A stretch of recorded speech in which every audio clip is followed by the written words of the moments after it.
हंगामा कर दिया। पवन कुमार अपने ऊपर पेट्रोल छिड़क कर बैठा सड़क पर। सूचना के बाद मौके पर पहुंची गुड़ा गौड़जी पुलिस ने तुरंत बैंक कर्मी को गुड़ा अस्पताल पहुंचाया।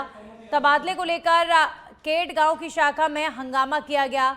उप प्रबंधक पवन कुमार का भिवाड़ी हुआ है तबादला, और इस तबादले से उप प्रबंधक जो है वो परेशान है और उसने अपने ऊपर पेट्रोल छिड़क कर किस तरीके से हंगामा किया है आप तस्वीर देखिए। एसबीआई बैंक शाखा का उप प्रबंधक पवन, जिनका नाम बताया जा रहा है पवन कुमार, अपने ऊपर पेट्रोल छिड़क कर सड़क पर बैठ गए और परेशानी उनकी ये है कि भिवाड़ी उनका तबादला कर दिया गया है, जिससे वो आहत हैं और इस तबादले के विरोध के चलते अपने ऊपर पेट्रोल छिड़क लिया और सड़क पर खूब हंगामा किया, जिसके बाद पुलिस आई। पुलिस उसके बाद एसबीआई बैंक के उप प्रबंधक पवन कुमार को अस्पताल लेकर पहुंची। एसबीआई बैंक केट शाखा के उप प्रबंधक ने जमकर बवाल काटा है सड़क पर। अपने तबादले से नाराज हैं उप प्रबंधक पवन कुमार। तो उप प्रबंधक एसबीआई के पवन कुमार भिवाड़ी तबादला होने की वजह से नाराज हैं, परेशान हैं। तबादले को लेकर केट गांव की शाखा में हंगामा किया। पुलिस ने तुरंत बैंक कर्मी को गुड़ा अस्पताल भी पहुंचाया।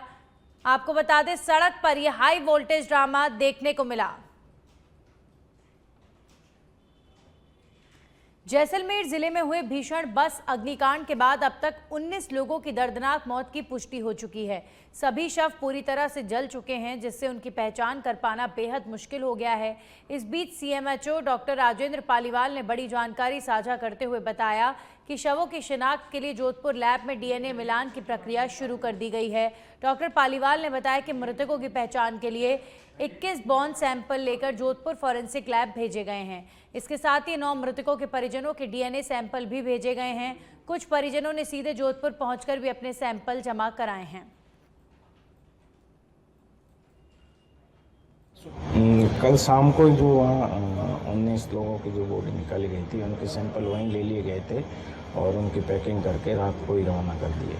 और उनमें से हमारे पास जो 9 लोगों के परिजन आए थे, उनके सैंपल रात को ही लेकर के और उनको सैंपलों को हमने एफएसएल लैब में जोधपुर भिजवा दिया गया। क्या प्रक्रिया रहेगी आगे की? आगे एफएसएल लैब में जो 19 गए हैं उनकी डीएनए सीक्वेंसिंग होगी और जो ये हम लोग सैंपल ले रहे हैं ये सैंपल भी जाएंगे, उनकी भी डीएनए सीक्वेंसिंग होगी। जो मैच खाएंगे उनके अनुसार उनको पोस्टमार्टम करवा के बोर्ड या प्रशासन उनको सुपुर्द करेगा। कब तक सुपुर्दगी की कार्रवाई होगी, कितना समय लगेगा? ये हो सकता है शाम तक, पूरी प्रशासन लगा हुआ है तो शाम तक सबकी सीक्वेंसिंग होने की पूरी संभावना है।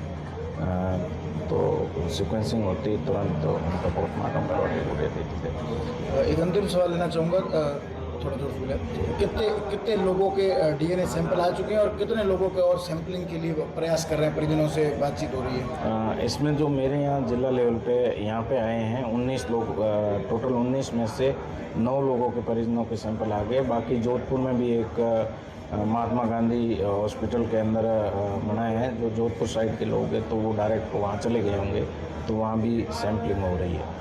तो ज़्यादातर मेरे को लग रहा है कि सैंपलिंग हो गई होगी जोधपुर में भी, तो उसके आंकड़े वहाँ से लेना बाकी है, लेकर के हो जाएगी आज। घायलों की क्या स्थिति, क्या अपडेट है उनको लेकर? घायलों में जो 16 रेफर किए थे उसमें से एक की तो वहाँ पहुँचने के बाद डेथ हो गई, बाकी वहाँ एडमिट है। क्या हालात है उनके? बर्न यूनिट में एडमिट है, अभी तो ठीक ही बता रहे हैं उनके। बर्न यूनिट में जनरली बाद में कॉम्प्लिकेशन से होता है। वहीं कोटा के खातौली में एसीबी की कार्रवाई। नायब तहसीलदार कार्यालय में रिश्वत लेते पटवारी रंगे हाथों गिरफ्तार हुआ है। केतुदा हलके का पटवारी प्रधान चौधरी 45,000 की रिश्वत लेते गिरफ्तार हुए हैं। पटवारी को लेकर खातौली थाना पहुंची है एसीबी टीम। सीमा ज्ञान करने को लेकर परिवादी से ली गई थी 50,000 की राशि। परिवादी से 5,000 ले चुका था पहले नायब तहसीलदार, और तहसील कार्यालय में ये रिश्वत ली जा रही थी। तो कोटा के खातौली में रिश्वतखोरी का मामला। नायब तहसीलदार कार्यालय में रिश्वतखोरी और रंगे हाथों पकड़ा गया। एंटी करप्शन ब्यूरो ने कार्रवाई की है। कोटा के खातौली में एसीबी ने नायब तहसीलदार कार्यालय में रिश्वत लेते पटवारी को गिरफ्तार किया है। 45,000 की रिश्वत लेते हुए पटवारी की गिरफ्तारी हुई है। तो नायब तहसील कार्यालय में ली जा रही थी रिश्वत। परिवादी से 5,000 की रिश्वत पटवारी पहले भी ले चुका था और सीमा ज्ञान करने को लेकर परिवादी से 50,000 की राशि की डिमांड पटवारी द्वारा की गई थी। पटवारी को लेकर खातौली थाना पहुंची है एसीबी की टीम और पटवारी प्रधान चौधरी 45,000 की रिश्वत लेते हुए गिरफ्तार हुआ है। हमारे सहयोगी उमेश जुड़ गए हैं। उमेश, पटवारी भ्रष्टाचार करते पकड़ा गया और एंटी करप्शन ब्यूरो अब आगे की इन्वेस्टिगेशन में लगी हुई है, लेकिन सबसे बड़ी बात यह है कि एंटी करप्शन ब्यूरो लगातार प्रदेश में इस तरह की कार्रवाइयां करती है, लेकिन फिर भी अधिकारी डटते नहीं हैं, बाज नहीं आते। जी देखिए, खातौली की ये पूरी कार्रवाई है। कोटा एसीबी की special team additional SP Mukul Sharma के नेतृत्व में कार्रवाई हुई है। पिपलदा तहसील नायब तहसील कार्यालय है खातौली में, जहां पर पटवारी केथुदा सर्किल का पटवारी था प्रधान चौधरी, जिसको 45,000 रुपए की रिश्वत के साथ रंगे हाथों गिरफ्तार किया गया है।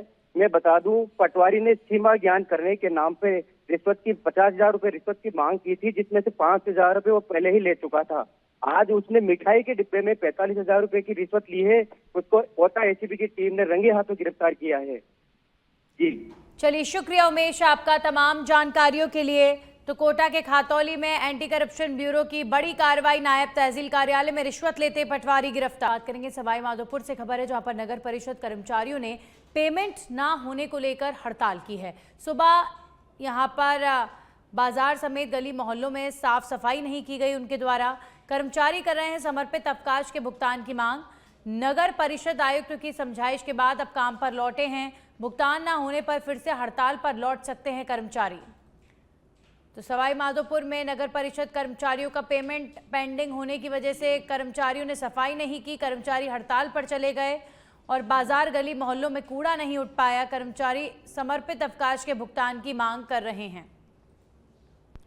उसके बाद नगर निगम के अधिकारियों द्वारा जब इन सफाई कर्मियों को समझाइश दी गई, उसके बाद कहीं जाकर ये सफाई कर्मी माने हैं, लेकिन अब भी समय रहते अगर इनकी पेमेंट नहीं हुई तो एक बार फिर से ये सभी सफाई कर्मचारी हड़ताल पर जा सकते हैं।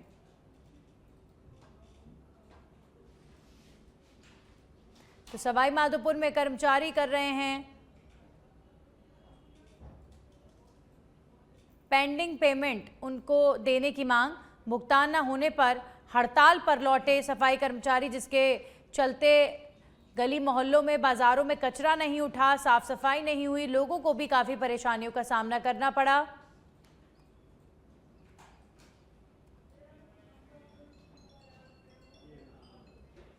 वहीं कोटा के रामगंज मंडी में उस समय हड़कंप मच गया जब छोटे भाई की शादी की तैयारी कर रहे बड़े भाई बुरहान खान अचानक 2 मंजिला मकान की छत से नीचे गिर गया। जानकारी के अनुसार बुरहान अपने मकान पर शादी की सजावट कर रहा था। इसी दौरान पैर फिसलने से वो सीधा सड़क पर आ गिरा। गिरने की आवाज सुनकर परिजनों और मोहल्ले वालों में अफरा तफरी मच गई। मौके पर मौजूद लोगों ने तत्काल ऑटो की सहायता से बुरहान को रामगंज मंडी अस्पताल पहुंचाया, जहां डॉक्टरों ने युवक का प्राथमिक उपचार के बाद झालावाड़ रेफर कर दिया। फिलहाल युवक खतरे से बाहर बताया जा रहा है। तो शादी की तैयारी कर रहे बड़े भाई की मौत, छोटे भाई की शादी को लेकर सजावट कर रहे थे बड़ा भाई और दूसरी मंजिल से गिरने की वजह से बड़ा भाई घायल हुआ और अब उसे अस्पताल में भर्ती कराया गया है। वहीं सरमथुरा कस्बे में गांधी घाट तालाब के पास सार्वजनिक स्थान पर बने शिवलिंग को असामाजिक तत्वों ने खंडित कर दिया। इस घटना से आमजन और हिंदू संगठनों में भारी रोष व्याप्त है। घटना की सूचना मिलते विश्व हिंदू परिषद, बजरंग दल और गौ सेवकों समेत बड़ी संख्या में लोग मौके पर जमा हो गए।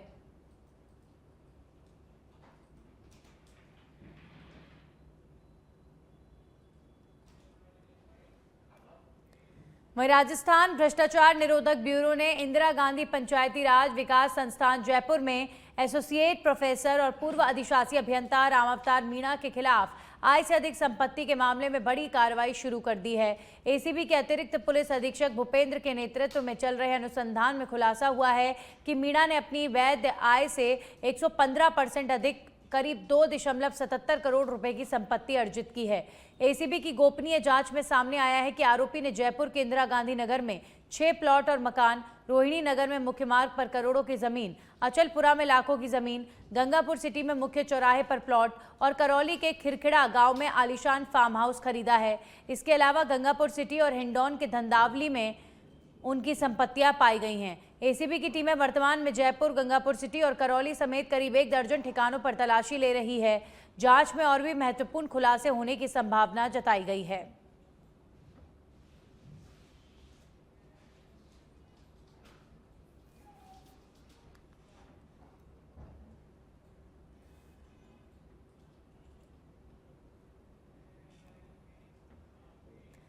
धौलपुर में विभिन्न शिक्षण संस्थानों के छात्रों ने कलेक्टर को एक ज्ञापन सौंपा है, जिसमें कॉलेज तक जाने वाली सड़क की मरम्मत की मांग की गई है। छात्रों का कहना है कि सड़क की जर्जर हालत के कारण उन्हें आवागमन में भारी परेशानियों का सामना करना पड़ रहा है। ज्ञापन में बताया गया है कि विधि महाविद्यालय, कन्या महाविद्यालय और आसपास के अन्य शिक्षण संस्थानों तक पहुंचने वाली मुख्य सड़क की स्थिति अत्यंत खराब है। इसमें गहरे गड्ढे हो गए हैं और हल्की बारिश में भी पानी भर जाता है, जिससे राहगीरों की फिसलने और दुर्घटनाओं का खतरा बना रहता है। कई छात्र पहले भी चोटिल हो चुके हैं। छात्रों ने कलेक्टर से अनुरोध किया है कि वे इस सड़क की शीघ्र मरम्मत करवाएं, ताकि छात्र छात्राओं और आम जनता को सुरक्षित और सुगम मार्ग मिल सके।